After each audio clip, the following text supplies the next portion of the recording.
Bikin heboh banget ya, konten tanpa wajah dengan komisi atau omset hampir 500 juta per minggunya, teman-teman. Itu akunnya kena banned, ya banned permanen. Jadi keranjangnya dihilangin, nggak bisa dapat duit lagi. Dan ini bikin heboh banyak orang. Wah, gimana nih nasib orang-orang yang akunnya itu videonya itu dibikin tanpa menampilkan wajah. Nah, ini yuk kita akan bahas dan apa pelajaran penting yang bisa kita dapat dan bagaimana untuk menanggulangi, menghindari masalah-masalah seperti itu. Nah, kita akan bahas di video ini. Pastikan nonton sampai akhir biar kalian nggak ngalamin kejadian yang sama.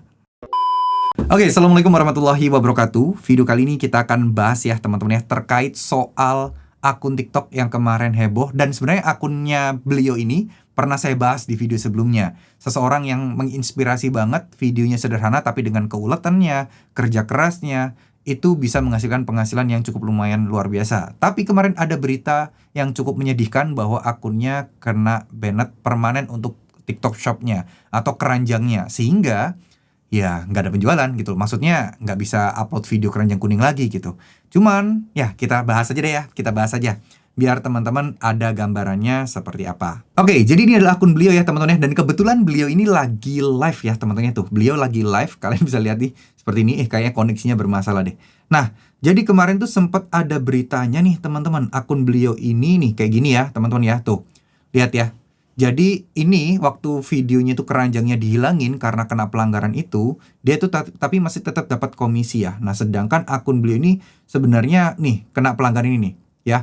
Banding pun ditolak, kena pelanggaran, dan bahkan kalian bisa lihat ya 7 hari terakhir ini GMV-nya 500 juta dengan perkiraan komisi 36 juta rupiah.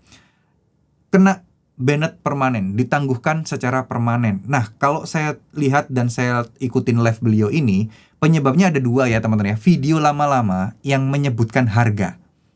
Menyebutkan harga itu kena pelanggaran, dan beberapa lagi kena juga karena videonya itu dianggap konten duplikat. Dianggap konten duplikasi loh, kalau nggak salah ya, kalau nggak salah seperti itu. Jadi yang beliau sampaikan adalah banyak banget pelanggaran-pelanggaran soal harga. Karena beliau ini kan kontennya adalah konten, kalau kita lihat populer aja ya, rata-rata produk beliau ini adalah produk-produk yang memang udah banyak peminatnya gitu loh.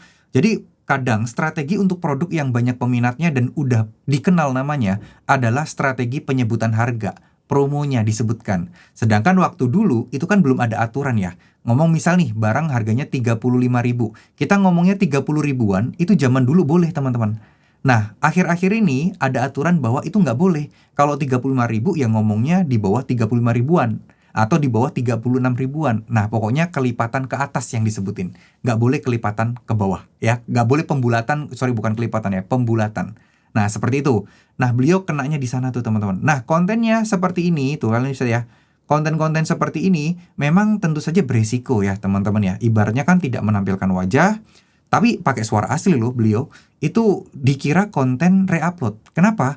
Karena kalau seandainya ada orang beli background seperti ini di Shopee, mirip seperti beliau, terus bikin kontennya mirip kayak gini, namanya algoritma, namanya AI, itu pasti ada potensi melakukan kesalahan nggak sih teman-teman? Ada dong. Nah, karena dia ada potensi melakukan kesalahan, dia salah deteksi, dikiranya mungkin video kakak ini adalah video re-upload. Tuh, karena cuman begini, tuh, nggak ada menampilkan wajahnya, jadi yang dominan adalah background di belakangnya. Nah, kalau ditiru orang backgroundnya, nah itu kan algoritma bisa jadi salah, gitu loh. Contoh kayak begini gitu misal. Tuh, tanamannya nggak ada wajahnya, jadi kayak nggak ada identitasnya. Nah, itu bisa jadi salah satu penyebabnya. Untuk penyebab pastinya tentu saja beliau yang lebih paham. Dan kalau dilihat sih, ya dari cerita beliau kemarin sih ada yang gitu ya, beberapa pelanggaran-pelanggaran yang terjadi itu karena penyebutan harga. Kemudian yang kedua, itu karena videonya dikira duplikat konten atau mungkin bukan konten original, anggap aja lah seperti itu gitu ya. Jadi beliau melakukan banding, tapi banding pun ditolak. Nah, nggak tahu gimana caranya. Alhamdulillah akunnya udah balik kembali. Kemungkinan besar mungkin minta bantuan orang lain atau ya ada beberapa alternatif untuk bisa mengurangi poin ya. Soalnya kalau pelanggaran permanen kayak gini, teman-teman, kayak mana ya tadi ya? Pelanggaran permanen itu adalah ya kita udah permanen, nggak ada waktu. Contoh mungkin kalau kalian kena poin 8 poin. Itu kan kalian cuman kena jeda 2 hari ya. 2 hari keranjangnya hilang gitu, atau 1 hari ya. Kalau 8 poin itu ya 1 hari deh kalau nggak salah. Ya segituan lah teman-teman ya. Nah, tapi ya kalau pelang ditangguhkan secara permanen seperti ini, ya selamanya gitu loh. Tapi ya mungkin kalau ada agensi atau ada teman orang dalam TikTok mungkin bisa minta bantuan untuk dicek ulang dan ditinjau ulang. Karena sebenarnya ya bukan sebuah kesalahan gitu loh teman-teman ya. Katakanlah gara-garanya itu karena penyebutan harga, oke, memang itu adalah peraturan. Yang mana kalau memang kita salah, harga produknya itu 115.000 dan kita nyebutnya 100 ribuan, ya tentu kita sebenarnya salah secara aturan baru. Tapi kan itu video lama gitu ya. Kalau untuk yang konten duplikat, ini adalah kesalahan sistem sebenarnya karena kan itu konten original. Cuman mungkin mirip-mirip jadi sistem salah mendeteksi. Nah, apakah ini wajar? Ya, enggak juga, belum tentu teman-teman. Belum tentu wajar. Gitu loh ya. Jadi bisa pengajuan banding kepada tim TikToknya. Nah, nanti akan dilihat, dicek, nah akan dibantu tuh. Jadi gini, ini salah satu pentingnya kita itu punya relasi atau punya kenalan orang dalam TikTok. Tapi kan nggak mungkin ya pemula bisa punya kenalan atau orang dalam TikTok gitu ya. Nah, biasanya kita ikut yang namanya agency. Ini salah satu pentingnya agency. Nah, agency bisa ngebantu banget kalau ada kasus-kasus seperti ini. Ketika kalian memang tidak punya masalah, tidak punya salah dan dianggap salah. Nah, agency itu peranannya besar banget di sini, ya. Agency sangat-sangat bisa membantu teman-teman di sini. So, ini adalah salah satu fungsi agency. Kalau kalian selama ini, Bang, pemula wajib ikut agency nggak? Nah, ini adalah salah satu manfaatnya agency. Tapi agency kan ada kekurangan ya, komisi kalian dipotong, gitu loh. Kalau kalian nanya apakah saya ikut agency, ikut. Bahkan kedua akun saya, kan saya punya 3 akun. Kedua akun saya udah ikut agency, yang satu masih belum, karena omsetnya masih belum seberapa sih. Masih belum butuh-butuh banget lah. Nah, agency dipotong nggak? Dipotong teman-teman. Agency apa yang saya ikut? Agency MEA. Berapa bang potongannya? Potongannya itu tergantung omset kalian. Semakin gede omset kalian itu semakin kecil. Kalau nggak salah bisa 3% deh untuk negosiasi. Karena kalau awalnya sih sekitar 10% ya. 5 atau 10 ya? Nggak tahu deh, kalian hubungi MEA sendiri deh ya. Ini saya nggak di-endorse MEA ya. Ini cuma saya sampaikan aja kalau barangkali ada yang nanya, daripada kalian tulis-tulis pertanyaan di kolom komentar dan saya nggak sempat baca. Ya, saya sampaikan aja. Saya ikut agency dan agency jujur sangat ngebantu banget dalam situasi seperti ini. Gitu, ya. Jadi gimana dong solusinya untuk mengatasi kayak gini?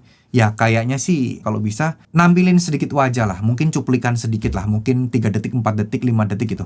Karena kemarin juga ada tuh teman member kelas TikTok affiliate saya itu saat Zoom meeting. Dia bilang, "Bang, konten saya yang tanpa wajah alat pancing itu kena pelanggaran konten, dideteksi konten duplikat, konten tidak original gitu, padahal itu original semuanya." Setelah dicek ya memang videonya semua tanpa wajah dan mirip-mirip. Nah gitu loh. Jadi saran apa yang bisa saya berikan? Simple sih. Sarannya saya cuma gini, "Bang, coba," kan dia lagi mancing ya. "Coba bang, pas mancing abang rekam aja abang dari jauh, dari belakang gitu. Nanti itu dijadikan potongan-potongan aja. Nanti disisipkan di setiap kontennya. Kan kontennya kan alat pancing. Sisipkan aja tengah-tengah. Atau kalau kalian skincare kayak tadi, kayak kakak Uma tadi, kalian bisa pas lagi pakai skincare-nya, kalian rekam aja 1 menit, 5 menit gitu ya. Sekali rekam, nanti kalian tiap minggu atau mungkin sebulan sekali boleh. Nanti kalian potong-potong buat jadiin overlay. Atau mungkin jadiin footage di tengah-tengah. Jadi tetap ada wajah kalian, cuman nggak full. Gitu ya. Nah mungkin itu saran yang sedikit saran yang bisa saya sampaikan ke teman-teman. Oke, mungkin segitu dulu. Terima kasih. Wassalamualaikum warahmatullahi wabarakatuh.